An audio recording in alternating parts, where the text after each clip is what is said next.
All right, let's talk about Penny Stocks for Dummies. This is a book written by Peter Leeds, third edition. So, about the author, Peter Leeds, he is a specialist in low price, high quality, speculative penny stocks. He writes for Forbes, about.com, and Investopedia. This is an article by Investopedia. So basically, he has years doing penny stocks. So this book is broken down into 19 chapters. So it's a pretty basic book for definitely for beginners. That's why it's for dummies like me. So let's start with chapter 1. So getting to know penny stocks, the definition of penny stock officially is defined by the SEC. Anything that's less than $5 or less per share. The disadvantages of this definition is that the price fluctuates even during the day, or we can define by market capitalization. Some use $10 million, some use 20 or even 100 mil. We can also define it by the stock market and what exchanges it trades on. So stocks that trade on low quality stock markets, such as the ones trading on the pink sheets or over the counter. Or you can mix and match the definitions to suit your own purpose. Why does it matter? There's brokers and restriction fees.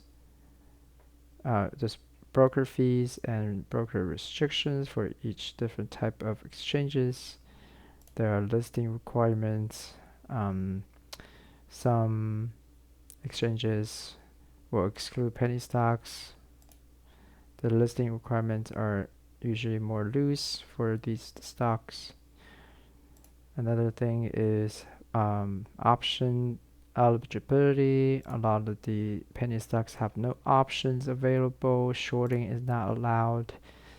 And trading on margin is not allowed, depending on the stock and exchange. Portfolio balancing. Most traders, professional investors, and fund managers, they don't usually trade penny stocks or have very small proportion of their portfolio in penny stocks. So what are some of the negative connotations of penny stocks? They're usually hard to buy and sell, aka low volume. They're subject to scams. They're based on low quality companies. Most of the penny stocks, 95% based on the author, 95% of these stocks, these companies are low quality, and there's only 5% that are actually good companies, and you have to try to pick them out. And these stocks are very volatile. So comparing penny stocks to a blue chip stock, so we can organize stocks by their capitalization, large caps companies or blue chip stocks are usually defined as $5 billion or more. Some use 10 billion as the cutoff. We have mid cap, 500 mil to 5 billion. Small cap is 50 mil to 500 mil. And micro cap is usually less than 50 mil. And penny stocks fall into the microcap category. Volatility and speed, because uh, these stocks tend to move very fast with large price changes. Because if you have a 20-cent stock and it goes to 30 cents, that's a 50% increase. It's very easy to do that even within a day. Earlier phase of the corporate life cycle, we're pretty much trading on expectation of the future of the company. These companies have fewer but more meaningful events that can change the perception of the company. They're thinly traded with low volume, which equates to higher volatility. Safety and risks. We must accept the risk if we want the reward of the penny stocks. We're trying to find overblown risk perceptions, basically overreactions to company risk factors that can generate or undervalue shares. So, for example, if the company has 12 drug products and one gets denied by the FDA, the share usually drops a lot. But if you remember, the company has 12 different drug products in development, and so there's 11 drugs continue to be developed by the company. So it's 1 out of 12. So even with a big, so this can present as a undervalue stock right after the news, and presents a buying opportunity potentially. We need to identify shrinking degree of the risks. So there could be delay of weeks to months between improvement of circumstances for the company and reflection to shares. And this delay is an opportunity for us to identify them and maybe get in before the stock reflect the true value of the company. So next will be investor following and visibility. If you see insider pouring money into the stock, or if the stock is being listed on a better exchange, that is a good sign. Lawsuits. Loss can be very costly for small companies, so we have to pay attention to that. Regulation, approval, and denial. So FDA approval, trademark grants, regulation body awards will be will have a big impact on these stocks. Employee poaching and brain drain. Losing key employees in the company is a common issue for small cap companies, just because the large cap company can easily take these key employees for better pay or whatever. Intellectual property events, intellectual property awards have very large impact on shares of these small companies. Financial results, demand among customers, growth trend, client retention has very big impact on these small companies. Sales increase also. Customer changes, losing or winning one or two big customers for sure will have a big impact. Changes in competitors. So these are some of the differences. of a penny stock versus a large cap stocks. So getting into chapter 2, deciding if the penny stocks are right for you. Um,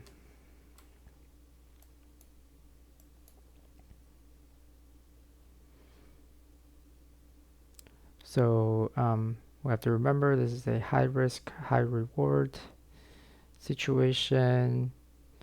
There are risky misconceptions. Um, we must see if the company has room to grow. Or usually these companies have room to grow.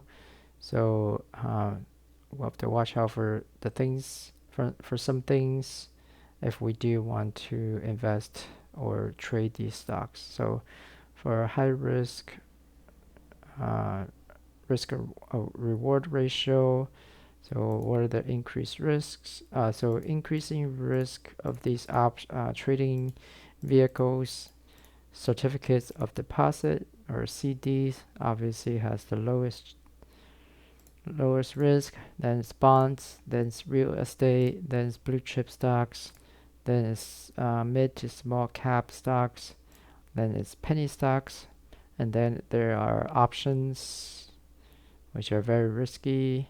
Misconceptions, things that you really should watch out for.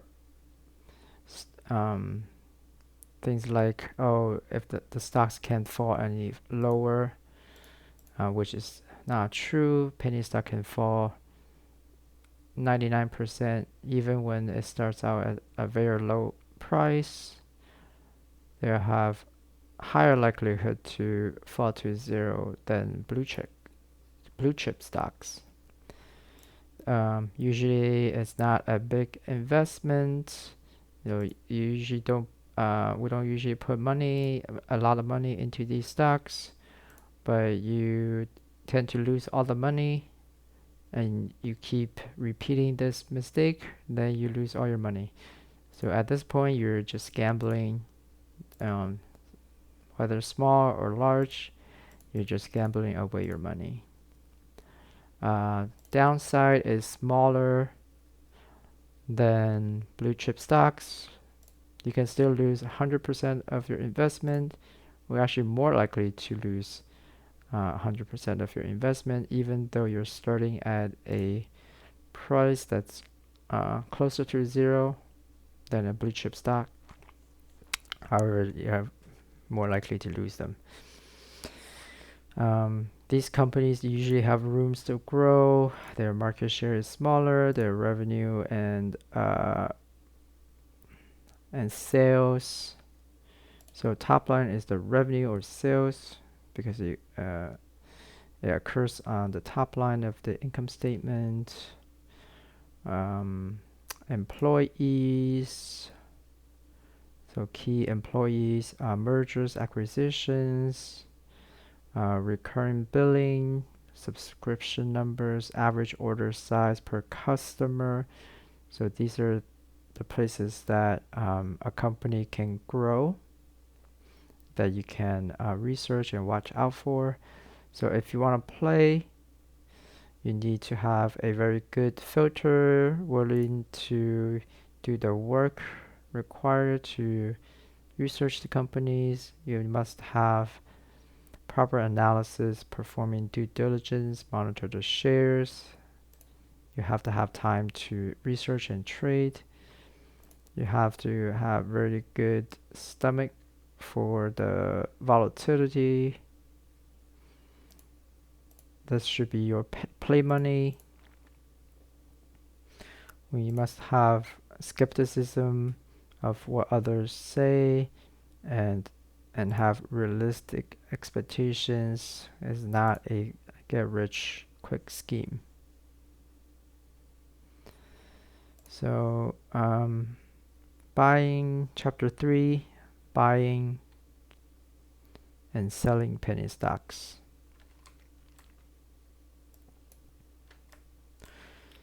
So this one talks about factors influencing which exchanges to list on over the counter, uh, Canadian exchanges, share issuing, acquisition, mergers, stock splits, and bankruptcies. So let's go over them real quick. Factors influencing which exchanges to list on. So one is fees. Stock exchanges, they charge up to 40K annually to list on New York Stock Exchange. There are listing requirements. Share price is a common requirement. Corporate obligations must file financial reports, have a board of directors. Depending on the visibility of the company, wish to have, that can influence where they put their stock, what exchange they put their stocks on. Nasdaq has the most tech companies. We need to have. They usually pick the stock exchange that has the most appropriate peers. Over-the-counter bulletin board OTC-BB is owned by Nasdaq. This is different from the OTC.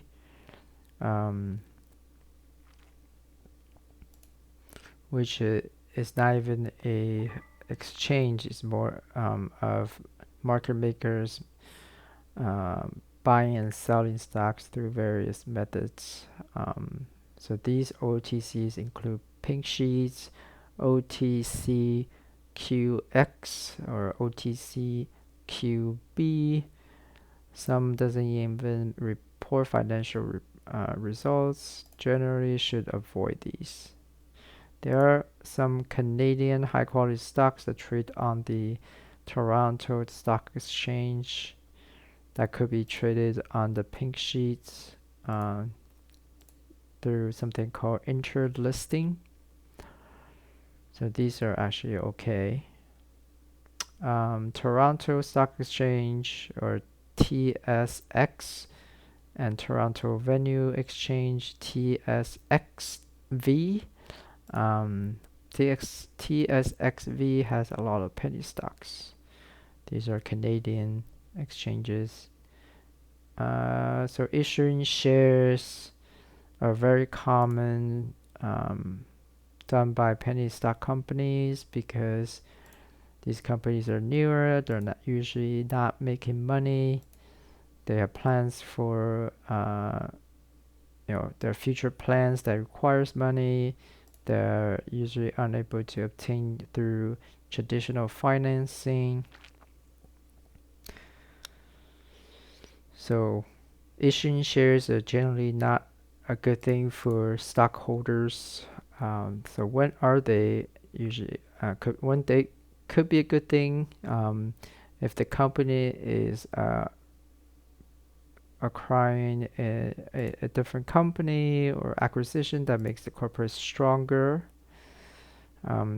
It's trying to attract key personnel, or it's bridging through bridge financing. Sometimes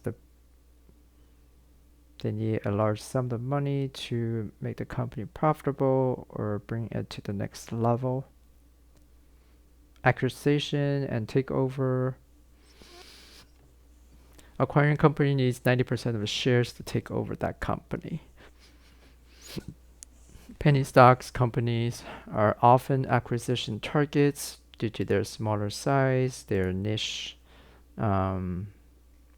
environment, and fragmented industries. Resisting takeovers, aka something called a poison pill. You can use the shareholder rights plan or the poison pill to resist takeover. I think when Elon Musk was trying to take over Twitter, they were talking about this poison pill that they could use to resist that. Additional shares are automatically issued to the current investors in the event of hostile takeover, making it more expensive to um, take over the company due to instantly dropping the number or instantly increasing the number of shares needed. Characters of the company that is potential target. So company that is small yet surrounded by larger ones in the same field. When consolidation of the industry is the trend. When penny stocks shows financial strength. Growing revenue attracts attention of larger companies. When acquisition is cheaper than production, it's easier to um, buy a gold mining company that already has the equipment than to start from scratch. Um, if there are key employees that the big company wants, or key clients or IPs, it's a way to eliminate competition, or when the company has similar corporate cultures, it's easier to acquire them and incorporate them into your own company. Mergers or amalgamations were some of the reasons to merge with another company. Economies of scale, increased takeover defense, consolidating operations, expanding offerings, accretive revenue and earnings, stock splits and reverse splits. So reverse splits are very common in penny stocks. They usually do it for several reasons. One is to maintain or gain stock exchange listing, increase perceived legitimacy, decrease outstanding shares. Shares continue to fall in price after reverse split. So these companies' stock prices usually continue to fall even after a reverse split. Due to the reason they do reverse split is usually because the stock is already falling or the company is not doing well, which makes them their price drop. So they have to do a reverse split, but that doesn't help the company in any way. This is still a poor company, so the stock will continue to fall. Bankruptcies. Bankrupt companies are indicated by a Q at the end of their symbol. So in a bankruptcy, the original shares are usually canceled and new shares are issued. So most likely you will lose all your shares that you have before the bankruptcy. So it's never good to own shares when the company is going through bankruptcy.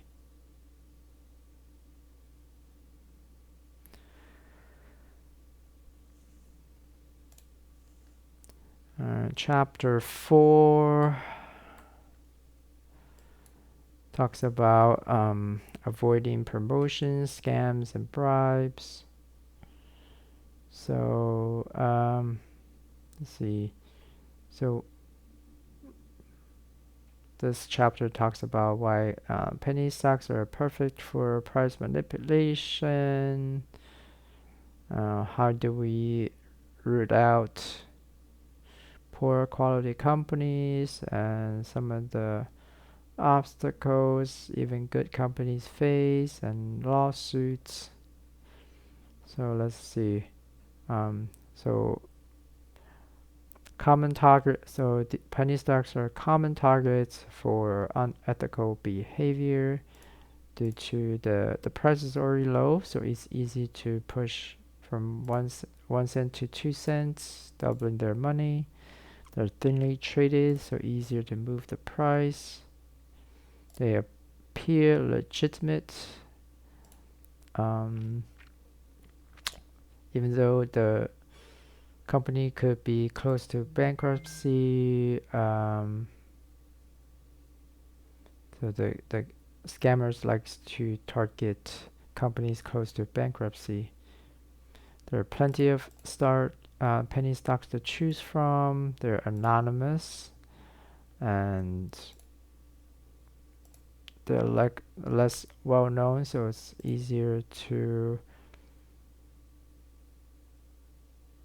not be detected by authorities. Some of the common tricks used, they can use misleading information such as free email, press releases, or comment on message boards.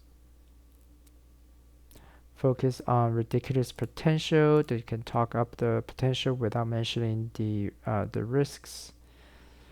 Pump and dump, buy in, then talk up the shares to increase the price more, then sell the shares. Coordinated price drives. This is like a game of hot potato, usually buyer driven. Scalping, advisors or stock pickers suggesting a stock while they're actually selling those stocks themselves. So how to avoid them? Choose companies on better exchanges. Only trade penny stocks found on the Nasdaq or NYSE or OTCBB. Avoid free picks. There are no free lunches. Do proper due diligence. We can talk about that in chapter 6. Double check the source. Building trust. Find someone that you have that has a strong track record, back testing these people to see if you can actually trust them.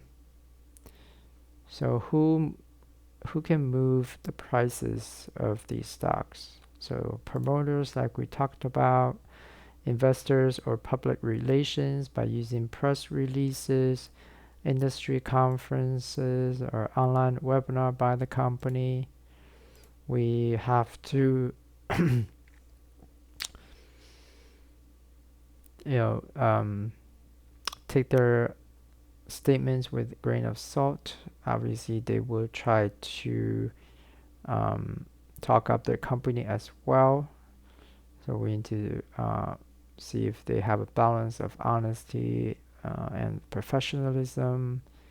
The touters, or aka your friendly neighbor, advisors,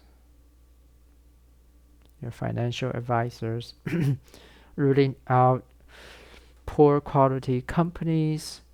Steer clear of these 95% of penny stocks. These stocks have a very good story, too good to be true stories. They're financially broken.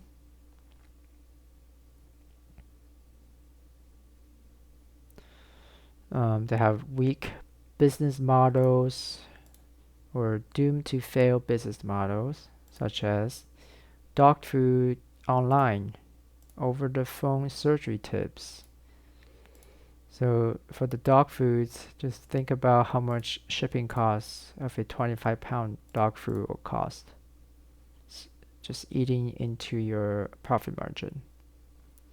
Swimming against the trend.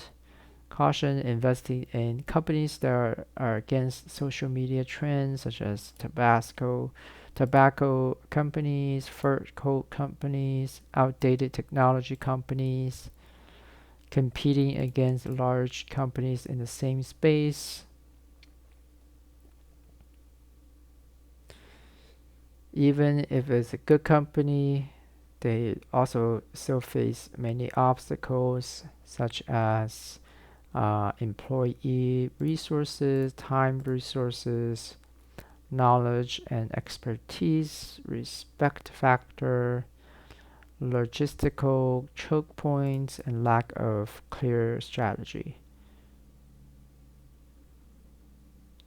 Lawsuits. Um, Usually, shares will be held down if there's a lawsuit hanging around the corner. The stocks won't really move until the lawsuit is resolved, no matter if the company is suing versus being sued. Resource distraction, exaggerated damages, and generation of countersuit.